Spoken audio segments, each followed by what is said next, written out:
Bonjour, dans cette vidéo, on va analyser un transit astrologique de la pleine lune du 18 mars cette année.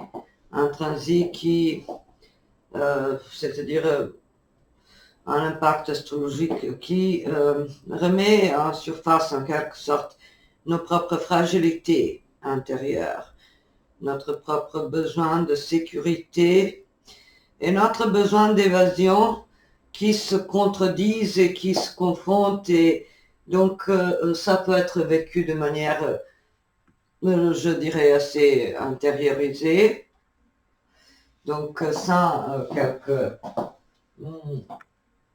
manifestations au niveau extérieur de toute cette influence, mais on va ressentir de toute façon un effet de confusion et de euh, manque de certitude, manque de repères, euh,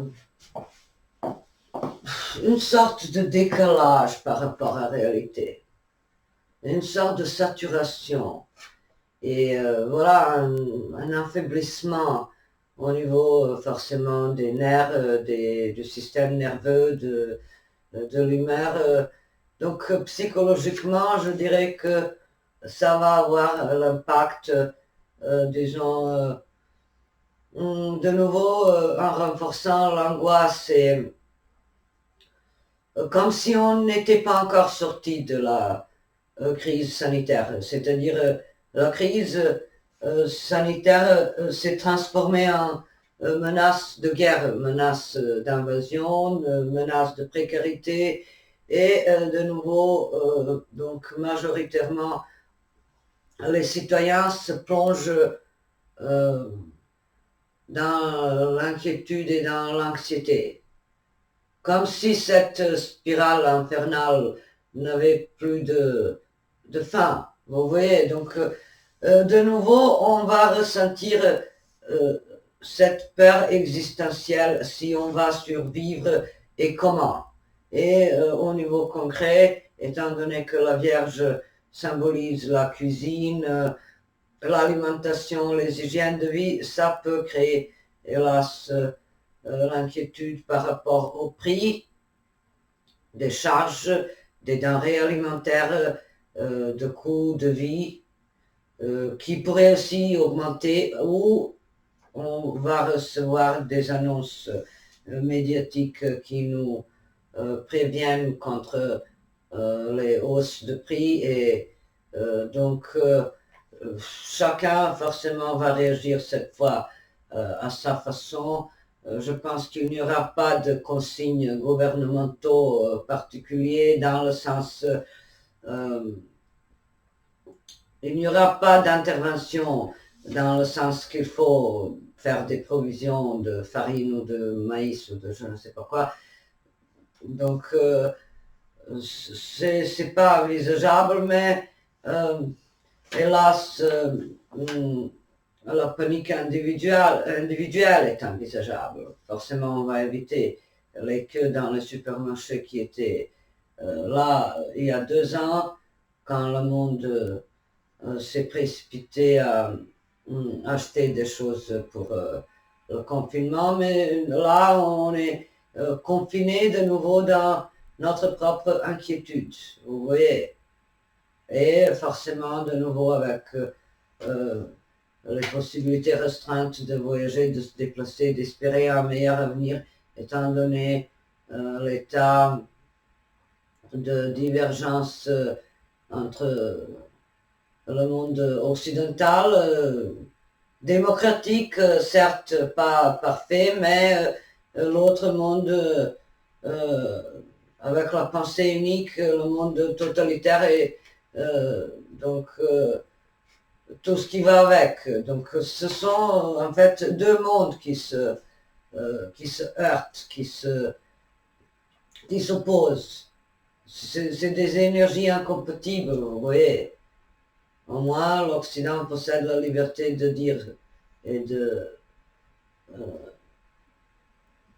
critiquer, alors que Comme vous savez déjà, en Russie, on est emprisonné si on a une opinion divergente et euh, contraire à ce que le gouvernement, c'est-à-dire un seul homme, vous dit à la télé. Donc vous, si vous êtes un citoyen russe là-bas, vous êtes obligé donc de croire en ce qu'il vous sert comme vérité.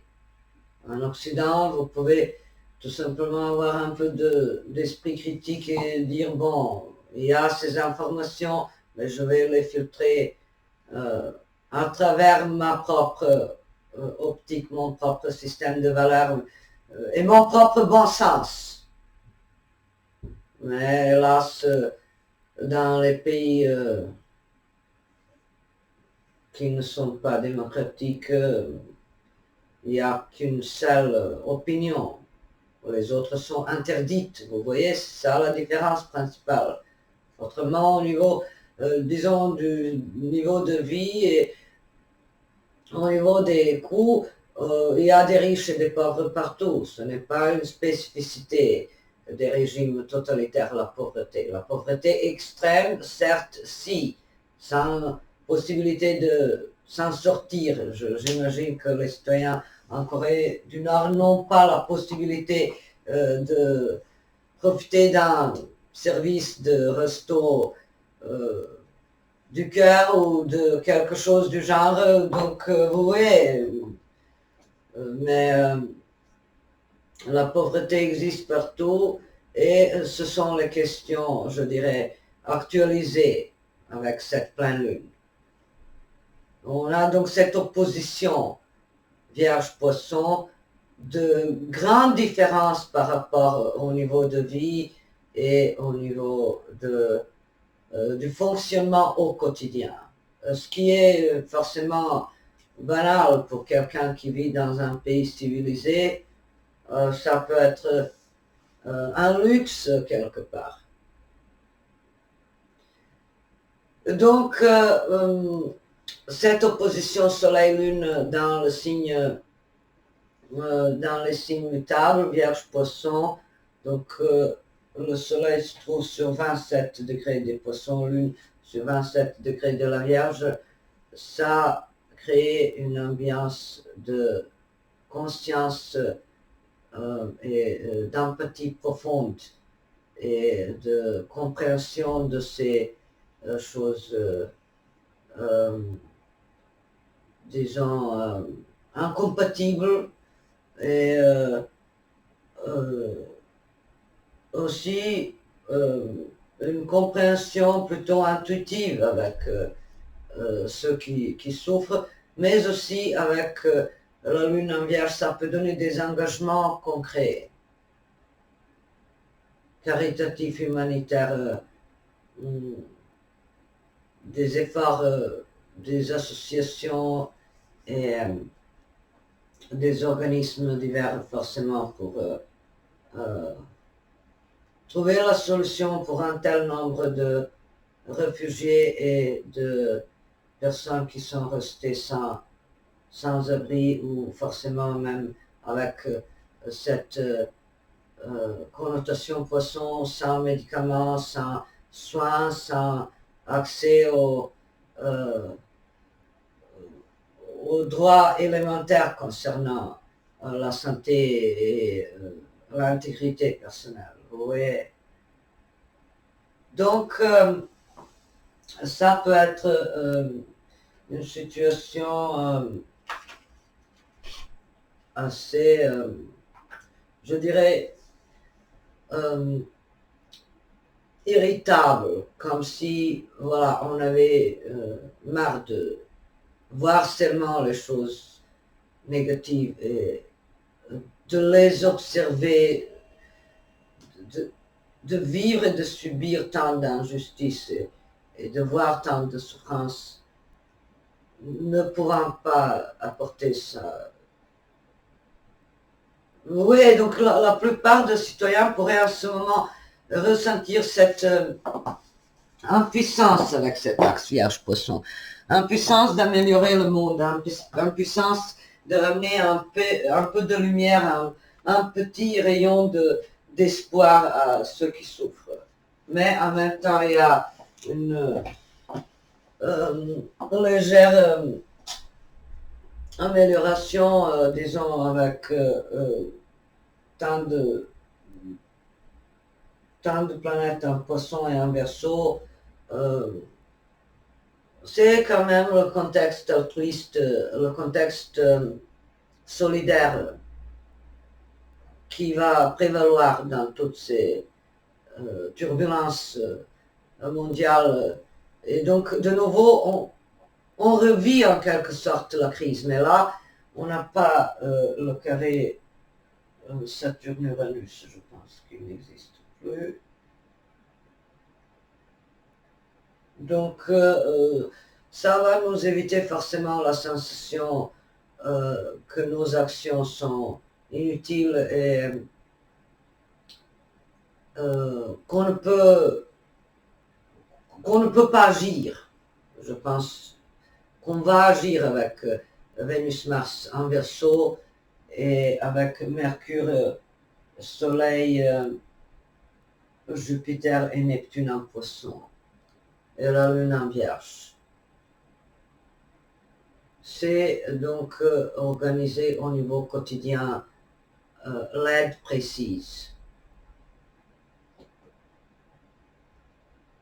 L'aide humanitaire et se mobiliser pour adoucir un peu la souffrance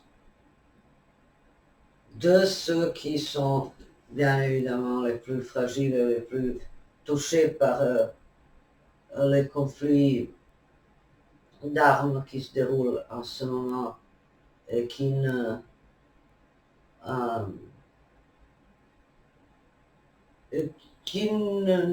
se montrent pas tellement, je dirais, économiquement, voilà, ça va être le désastre, la catastrophe pour tous, bien évidemment, mais même au niveau politique et militaire,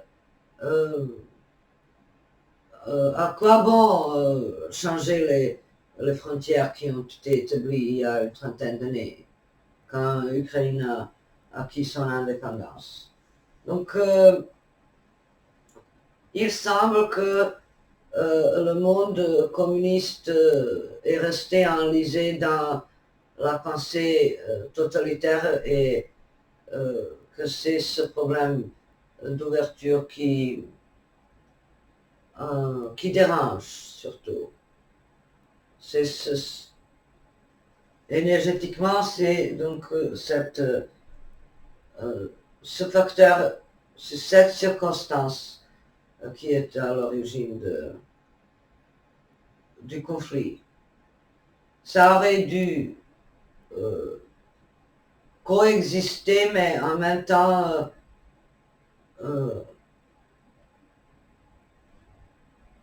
c'est pas compatible, vous voyez. La liberté de penser ce qu'on veut, qui est acquise quasiment. À l'Occident, on est avec le droit de contester un président, un premier ministre, un député, de critiquer, de se moquer. On a la presse avec les caricatures, avec les critiques très osées, très courageuses. Bien sûr, il y a eu là aussi quelquefois les risques, etc. Mais ça existe. Ça n'a jamais été interdit par la loi, vous voyez. Alors que dans les pays des régimes ex-communistes qui sont maintenant quelques régimes bizarres, je n'arrive pas à nommer ça. Certes autocratique, mais il y avait un marché pour la marchandise, disons, occidentale qui était présent en Russie, avec les voitures de luxe, avec la restauration rapide, des choses comme ça. Donc il y avait cette ouverture, mais de l'autre côté, il y avait une fermeture médiatique et ça a créé le clash. C'est schizophrène, purement. Quand vous pouvez acheter la marchandise occidentale, mais vous devez penser obligatoirement que votre chef du pays est une personne quasiment mythique, divine ou je ne sais pas quoi. Vous voyez, l'idolâtrie qui n'est pas qui n'était pas en phase avec le reste tout autour. Et ça a résulté par la rétraction et la fermeture des entreprises occidentales en Russie, et voilà. Donc, tout ça impacte concrètement les citoyens ordinaires.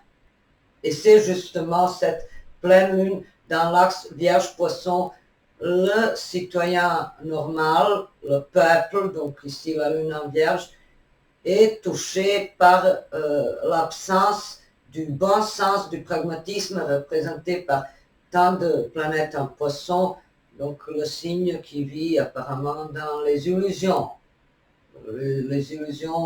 des grandeurs d'un empire quelconque des siècles précédents, des choses comme ça. Donc, ce sont apparemment des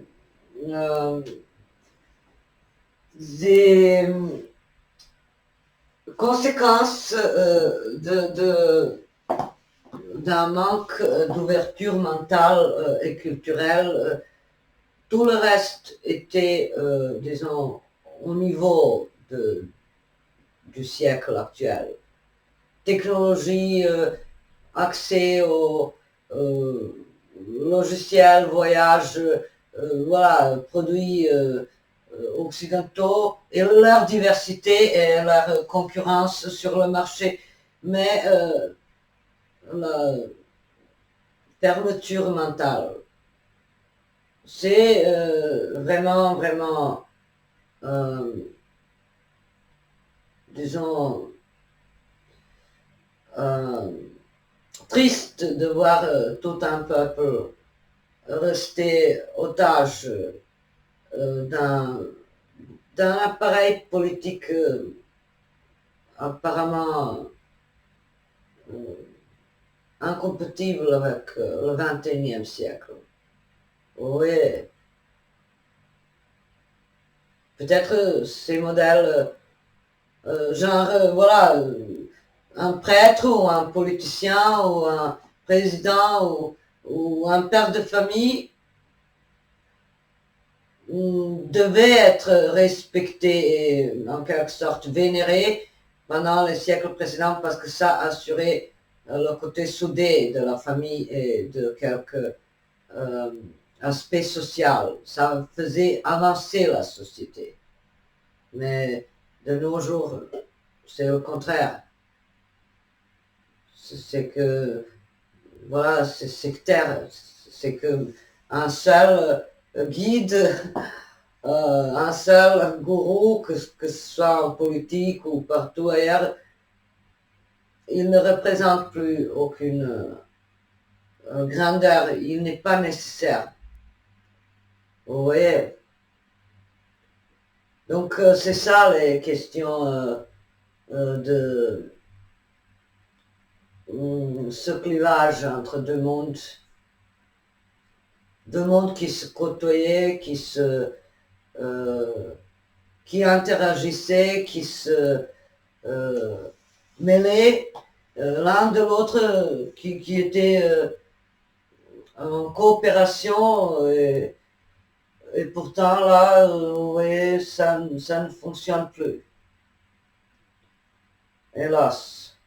Justement, les questions de cet ordre politique, social, sociologique pourraient être renforcées et révisées avec Vénus-Mars en Verseau.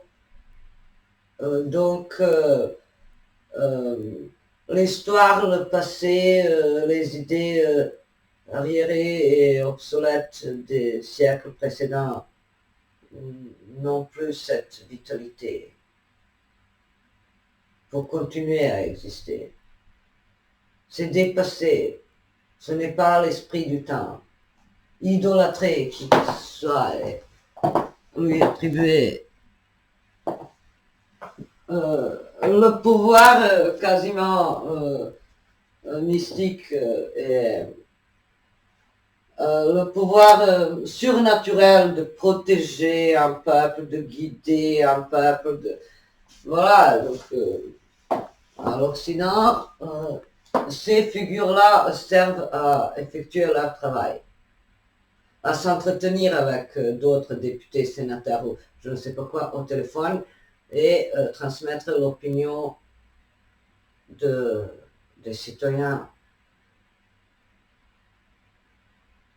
Voilà. Et ils sont payés pour ces tâches, comme n'importe quel autre, euh, comme une vendeuse, comme quelqu'un qui fait les emballages pour un produit ou quelqu'un qui est enseignant. Donc voilà, c'est un métier. Alors que dans les sociétés peu démocratiques, il y a souvent mystification des figures d'autorité. Mystification complètement obsolète. Donc c'est le souci principal qui sera ressorti en quelque sorte et très visible pendant cette période. Donc on a voilà, on a très peu de, on n'a quasiment rien dans le signe de feu.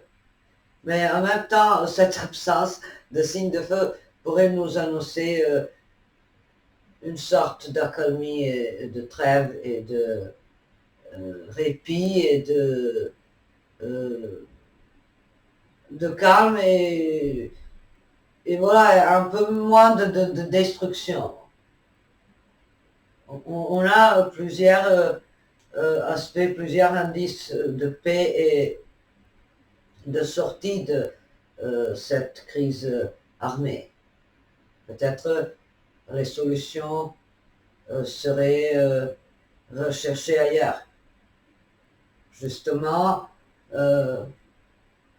hélas, je ne veux pas paniquer, mais ce sont donc les questions purement concrètes qui vont forcément rester à l'ordre du jour et non tellement le conflit armé qui doit s'arrêter. On n'a pas de, on n'a plus d'indices pour la continuation désastreuse de, de l'invasion russe. Donc je dirais que le coût de vie et les prix qui flambent, ça pourrait être une préoccupation principale et donc un facteur anxiogène par excellence pendant cette période. Déjà, il s'en faut de très peu pour titiller cet axe Vierge-Poisson qui est de nature déjà angoissé et qui remâche mille fois la même chose et tombe facilement dans l'obsession, dans la peur, peur de vie, peur de mort, peur du destin, peur de guerre. Donc toutes les peurs.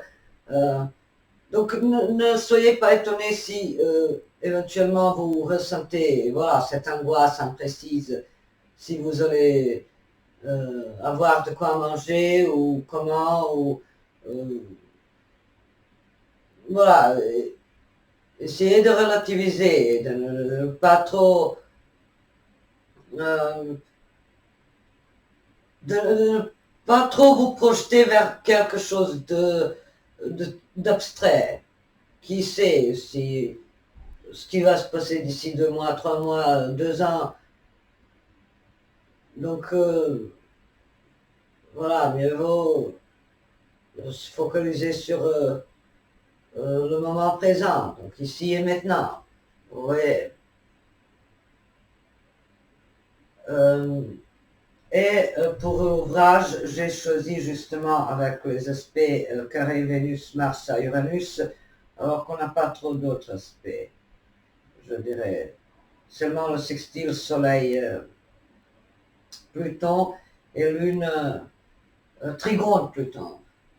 Lune Trigone Pluton, ça me paraît très significatif par rapport à la régénération et une sorte de paix et de calme et de reprise de vie, disons, normale, tout en restant conscient des ravages et des victimes et des souffrances de nombreuses personnes qui ont été chassées de leur ville natale et qui maintenant errent en Europe complètement déboussolées. Forcément, je suppose que la plupart des Ukrainiens ne parlent ni l'allemand, ni le français, ni... voilà, éventuellement, ils pourraient comprendre un peu quelques langues slaves, mais vous voyez, se trouver comme ça, détaché de ses racines et de son foyer, c'est pas évident. Et c'est justement l'opposition Soleil-Lune, donc Soleil en Poisson, Vierge, Lune en Vierge, et pourtant avec le trigone Lune-Pluton, c'est la force,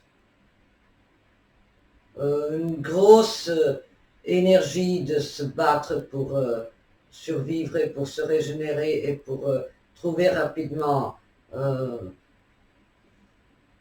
pivot, un centre de gravité,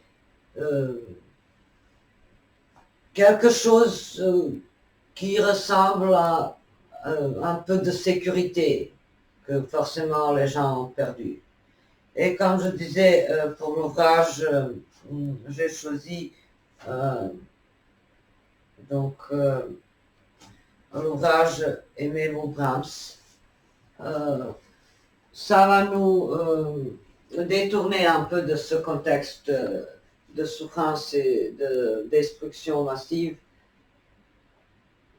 cette ambiance à laquelle on assiste n'ayant quasiment aucun pouvoir de changer les choses et d'arrêter les armes et les blindés russes. Donc, c'est révoltant, mais en même temps, quand on ne peut pas changer grand-chose, forcément, mieux vaut garder ses propres forces et rester en bonne santé et garder sa propre hygiène de vie. Et puis, éventuellement, vous voyez, avec les pleurs, avec les jérémiades, avec les plaintes, on n'aide personne. Personne n'a besoin d'une telle empathie, mais d'une empathie concrète.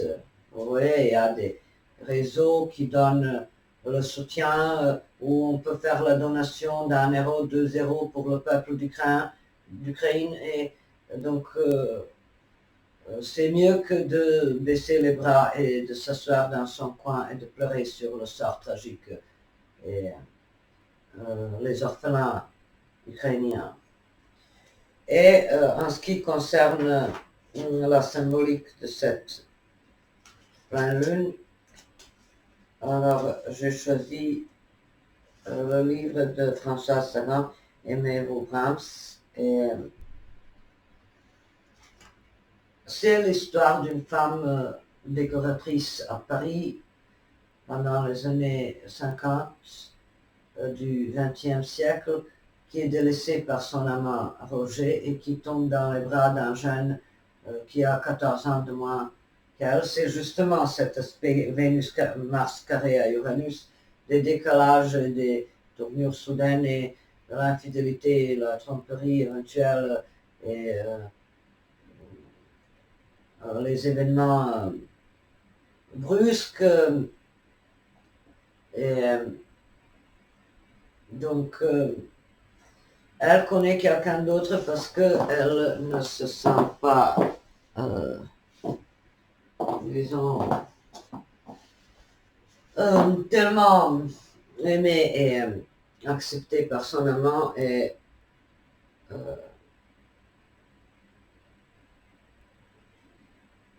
elle trouve un autre jeune homme, Simon, qui est à Paris parce que sa mère est là. Et c'est une Américaine qui est venue à Paris pour ses affaires et donc son fils tombe amoureux de Paul et leur histoire évolue et j'ai toujours été étonné par les interprétations euh, de littéraires ou pseudo-littéraires des ouvrages de François Sagan qui voyaient quelque chose d'assez, disons, comme une sorte de roman à l'eau de rose. C'est loin d'être à l'eau de rose. C'est les questions existentielles, la peur de vieillir, la peur de solitude, la peur de perdre l'autre, la peur en amour d'aimer trop ou de ne pas assez aimer ou de souffrir ou de quitter l'autre ou de le vexer. Voilà, voilà donc toutes ces questions euh, qui parfois nous échappent à nous-mêmes. Vous voyez, quand on aime quelqu'un et quand on voit passer l'âge et quand on a cette incertitude que l'autre pourrait partir ou voilà, donc est-ce qu'on aime quelqu'un parce qu'il nous fait oublier le monde autour de nous? Qu'est-ce qu'on cherche? Quel type de salut et de réconfort on cherche en amour? C'est ça aussi cet axe Vierge Poisson. Est-ce qu'on cherche quelqu'un à nous rassurer et à nous euh, donner la perspective d'une évasion représentée par tant de planètes en Poisson, donc Soleil, Mercure, Jupiter, Neptune, ouais. Et maintenant un petit extrait. Elle ouvrit son pick-up, fouilla parmi ses disques et retrouva au dos d'une couverture de Wagner qu'elle connaissait par cœur un concerto de Brahms qu'elle n'avait jamais écouté. Roger aimait Wagner. Il disait c'est beau, ça fait du bruit, c'est de la musique. Elle posa le concerto et trouva le début romantique et oublia de l'écouter jusqu'au bout. Elle s'en aperçut lorsque la musique cessa et s'envolut. À présent, elle mettait 6 jours à lire un livre, ne retrouvait pas sa page, oubliait la musique. Son attention ne s'exerçait plus que sur des échantillons de tissu et sur un homme qui n'était jamais là. Elle se perdait, elle perdait sa propre trace, elle ne s'y retrouverait jamais. Aimez-vous Brahms? Elle posa un instant devant la fenêtre ouverte, reçut le soleil dans les yeux et en resta éblouie. Et cette petite phrase, aimez-vous Brahms? Lui parut soudain révéler tout un immense oubli, tout ce qu'elle avait oublié, toutes les questions qu'elle avait délibérément évité de se poser. Aimez-vous Brahms? Aimait-elle encore autre chose qu'elle-même et sa propre existence? Bien sûr, elle disait qu'elle aimait Stendhal, elle savait qu'elle aimait. C'était le mot, elle le savait. Peut-être même savait-elle simplement qu'elle aimait Roger. Bonne chose acquise. Bon repère. Elle eut envie de parler à quelqu'un comme elle en avait envie à 20 ans. Elle appela Simon.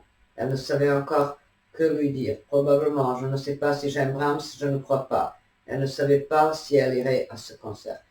Cela dépendrait de ce qu'il lui dirait, de sa voix. Elle hésitait et trouvait cette hésitation agréable. Mais Simon était parti déjeuner à la campagne. Il passerait se changer à 5 heures. Elle raccrocha. Entre-temps, elle avait décidé d'aller au concert. Elle se disait, ce n'est pas Simon que je vais retrouver, mais la musique. Peut-être irai-je tous les dimanches si l'atmosphère n'est pas odieuse l'après-midi. C'est une bonne occupation de femme seule. Et en même temps, elle déplorait que ce soit dimanche et qu'elle ne puisse se précipiter tout de suite dans une boutique en vue d'acheter les Mozart qu'elle aimait et quelques Brahms. Et maintenant un autre extrait. Donc son amant Roger la trompe avec une maîtresse et Simon a découvert le poteau rose, mais il ne veut pas faire souffrir Paul. Donc vous voyez, C'est des histoires affectives compliquées et incertaines et très instables. C'est ça ce carré Vénus-Mars à Uranus. Donc, on continue.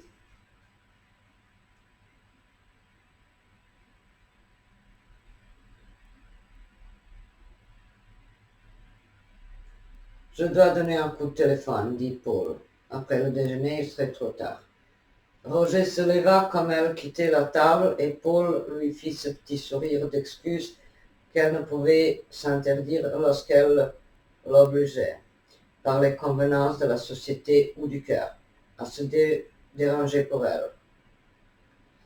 Elle y pensait avec agacement en descendant l'escalier humide qui conduisait au téléphone. Avec Simon, c'était différent. Il était tellement appliqué et content, tellement prêt à s'occuper d'elle, lui ouvrir les portes, allumer ses cigarettes, courir au-devant de ses moindres désirs qu'il finissait par y penser avant elle et que cela ressemblait plus à une série d'attentions que d'obligations. Ce matin-là, elle avait quitté à demi endormie, l'oreiller entre les bras, ses mèches noires dispersées, et lui avait laissé un mot. Je t'appellerai à midi. Mais à midi, elle avait retrouvé Roger, et à présent, elle se surprenait à le laisser seul pour téléphoner à un jeune amant paresseux. Le remarquerait-il? Il avait son front plissé et soucieux des mauvais jours. Il semblait plus vieux. Voilà, et maintenant,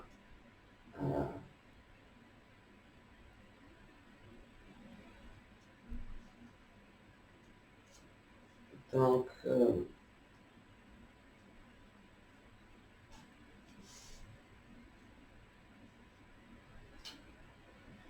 vous voyez les personnages qui se croisent, qui se fuient, qui sont confus. C'est le mal-être. Euh, c'est pas seulement un choix difficile au niveau affectif à faire. Et c'est justement ce type d'incertitude, de frilosité devant la vie cet aspect d'angoisse permanente dans les âmes des personnages.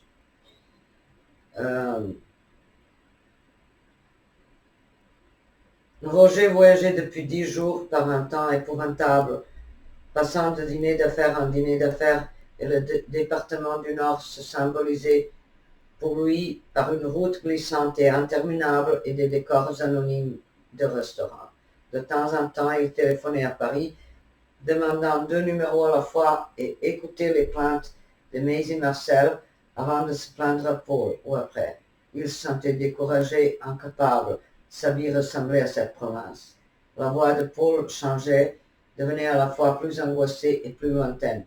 Il avait envie de la revoir. Il n'avait jamais pu passer 15 jours loin d'elle sans qu'elle lui manque. À Paris, bien sûr, où il la savait prête à le voir, toujours à sa disposition, il pouvait espacer leur rencontre. Mais l'île la lui rendait comme au premier jour où il vivait suspendu à sa vie, craignant de la conquérir, comme il craignait maintenant de la perdre.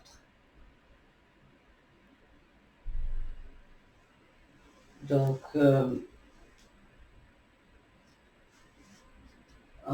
ensuite,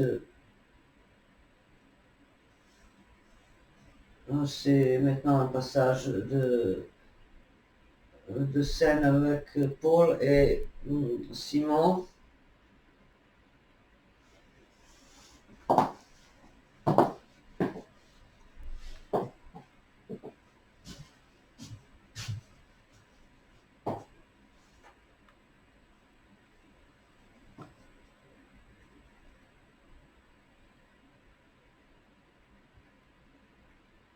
Dans le cabaret, à une table voisine de la leur, elle reconnut 2 femmes un peu plus âgées qu'elle, qui travaillaient parfois avec elle et qui lui adressèrent un sourire surpris. Quand Simon se leva pour la faire danser, elle entendit cette petite phrase. Quel âge a-t-elle maintenant? Elle s'appuya contre Simon. Tout était gâché. Sa robe était ridicule pour son âge. Simon, un peu trop voyant, et sa vie un peu trop absurde. Elle demanda à Simon de la raccompagner. Il ne protesta pas et elle sut qu'il avait lui aussi entendu. Elle se déshabilla très vite. Simon parlait de l'orchestre. Elle eût aimé le renvoyer. Elle s'allongea dans le noir pendant qu'il se déshabillait. Elle avait eu tort de boire ces deux cocktails et ce champagne. Le lendemain, elle aurait les traits tirés. Elle était comme étourdie de tristesse. Simon rentra dans la chambre, s'assit au bord du lit, mit une main sur son front. Pas ce soir, Simon, dit-elle, je suis lasse. Il ne répondit pas, resta immobile. Elle voyait sa silhouette contre la lumière de la salle de bain. Il avait la tête penchée et semblait réfléchir. Paul, dit-il enfin, il faut que je te parle. Il est tard, j'ai sommeil. Demain. Non, dit-il, je veux te parler tout de suite. Et tu vas m'écouter. Elle rouvrit les yeux, étonnée. C'était la première fois qu'il usait d'autorité envers elle. J'ai entendu, comme toi, ce qu'ont dit ces vieilles peaux derrière nous. Je ne supporte pas que cela t'affecte. Ce n'est pas digne de toi, c'est lâche et blessant pour moi. Donc, vous voyez la différence d'âge également représentée par Vénus-Mars, car Uranus, ça peut être différence de classe, de profession, de métier ou différence d'âge. Avec Uranus, typiquement, ce n'est pas l'âge, mais entre autres, ça peut être un facteur de décalage qui sépare deux personnes. Vous voyez.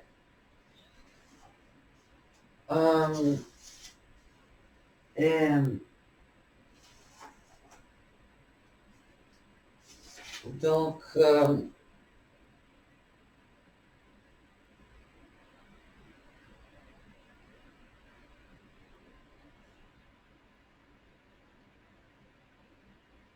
cette recherche de la jeunesse perdue qu'effectue Paul ne peut pas aboutir. Voilà, elle quitte Simon et elle est de nouveau avec Roger, mais elle n'est pas heureuse. Et justement, cet ouvrage nous montre que le sens de l'amour nous échappe, comme le sens de la vie, comme le sens d'engagement affectif. Et vous voyez, et plus on y pense, moins on trouve de pourquoi à tout ça. Et c'est justement, entre autres, le décor de cet axe Vierge-Poisson. Trop penser, trop cogiter, mais s'embrouiller dans sa propre vision floue et confuse et fantaisiste. Donc c'est le risque réel de cette éclipse, de cette pleine lune dans l'axe Vierge-Poisson. Tout semble confus et évasif et fragile et plus rien n'a de certitude et de pesanteur réelle quelconque.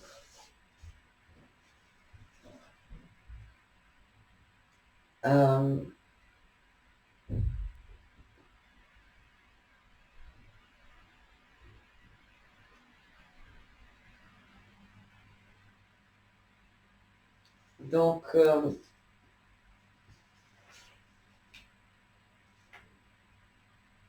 10 jours plus tard, elle était chez elle, seule avec Simon pour la dernière fois. Tu oublies ça, dit-elle. Elle tendait deux cravates, elle ne le regardait pas, elle se sentait à bout de force. Il y avait près de 2 heures maintenant qu'elle l'aidait à faire ses bagages. Léger bagage de jeune homme amoureux mais désordonné. Et partout, il retrouvait le briquet de Simon, les livres de Simon, les chaussures de Simon. Il n'avait rien dit, il s'était bien tenu et il en avait conscience, ce qui l'étranglait. Ça suffit, dit-il. Vous n'aurez qu'à déposer le reste chez votre concierge. Elle ne répondait pas. Il jeta un coup d'œil autour de lui, essayant de penser. La dernière fois, mais il n'y parvenait pas. Il tremblait nerveusement. Je n'oublierai pas, dit Paul. Elle leva les yeux vers lui. Moi non plus. C'est autre chose, dit-il. Autre chose. Et il oscilla mi-route avant de jeter vers elle son visage défait. Elle le soutenait dans ses bras, une fois de plus. Elle soutenait son chagrin comme elle avait soutenu son bonheur. Elle ne pouvait s'empêcher de l'envier pour ce chagrin si violent, un beau chagrin, une belle douleur, comme elle n'en aurait jamais plus. Il se dégagea brusquement et sortit en abandonnant ses bagages. Elle le suivit, se pencha sur la rampe, cria son nom. Simon, Simon. Et elle ajouta sans savoir pourquoi. Simon, maintenant je suis vieille, vieille. Mais il ne l'entendait pas. Il courait dans l'escalier, les yeux pleins de larmes. Il courait comme un bienheureux. Il avait 25 ans. Elle referma la porte doucement, s'y adossa. À 8 heures, le téléphone sonna. Avant même de décrocher, elle savait ce qu'elle allait entendre. Je m'excuse, disait Roger. J'ai un dîner d'affaires, je viendrai plus tard. Est-ce que... Point de suspension. Donc, vous voyez que la vie consiste parfois en répétition des choses banales, des décisions erronées, de faiblesses personnelles, d'actes manqués, de sensations d'absurdité, de tout. C'est justement la sensation qui pourrait submerger le monde entier. On est saturé par le mal, par les guerres, et par la peur. Voilà, j'espère que je vous ai dit l'essentiel, mais on n'a pas trop de carrés, disons, comme j'ai déjà annoncé, on n'a pas d'indice de quelque chose de vraiment tragique au niveau mondial. Je ne vois pas donc, des menaces de bombes nucléaires ou autres fléaux similaires. Ça me paraît, astrologiquement parlant, ça paraît tout à fait fantaisiste et improbable et impossible. On a donc les aspects d'analyse, de réflexion et la sensation d'absurdité, de fatigue, de lassitude face à une réalité banale, difficile, compliquée sur tous les niveaux. C'est ça les sensations de cette pleine lune, mais ça va passer. Je vous souhaite la douceur et l'amour.